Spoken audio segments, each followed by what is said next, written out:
Have you ever wondered how rockets really work? Probably not, but I'm going to tell you anyway, to the extent of a freshman at least. So, first, how do you even build a rocket? Step 1. You need an extremely large factory. Should be pretty easy to get from like Temu or something. Step 2. Find some aerospace grade aluminum lithium alloys, a parachute, and heat shields on the side of the road. Should be pretty easy. Step 3. Find rocket engines with just a couple million pounds of thrust on Sheen, or maybe Etsy if you have some trouble. Step 4. Assemble all this stuff, and you'll have a rocket. Obviously, it's not this easy, and if you try to make a rocket on your own, it'd blow up and vaporize you. So that means, Step 5. Start a space program of engineers and rocket scientists. After you've started your own space program and built a rocket, you probably want to get to space. If you want to get to space, you could just go straight up, but that would be useless as you'll run out of fuel once you get there and nosedive straight back down. Instead, you'll want to do a gravity turn. This is increasing your angle as you get higher. This will save fuel and put you to an orbit. I mean, if you do it right.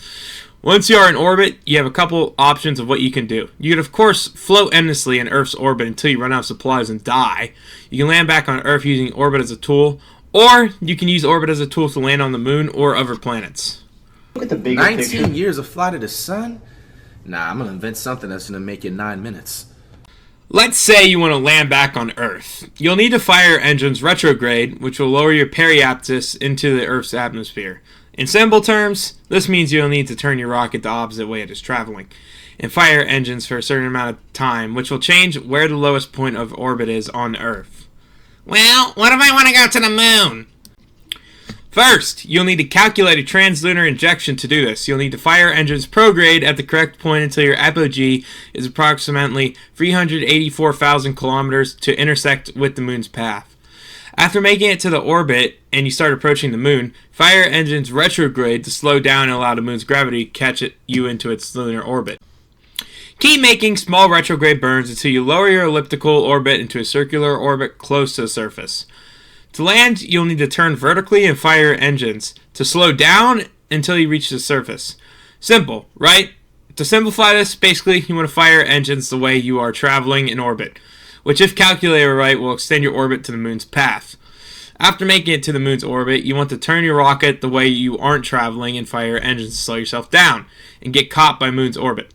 Once you make it to that orbit, you can adjust it by firing your engines the way you aren't moving until you move the orbit to a shape that will allow you to land. When you are landing, you want to keep your rocket vertical so that you can fire engines to slow yourself down so you don't become an artificial asteroid. If you want to travel to other planets, you basically do all of that again, but find a transfer point for that planet's orbit. The transfer point is where you move from one orbit to another. To return to Earth, you calculate Earth's transfer point and make your way to it.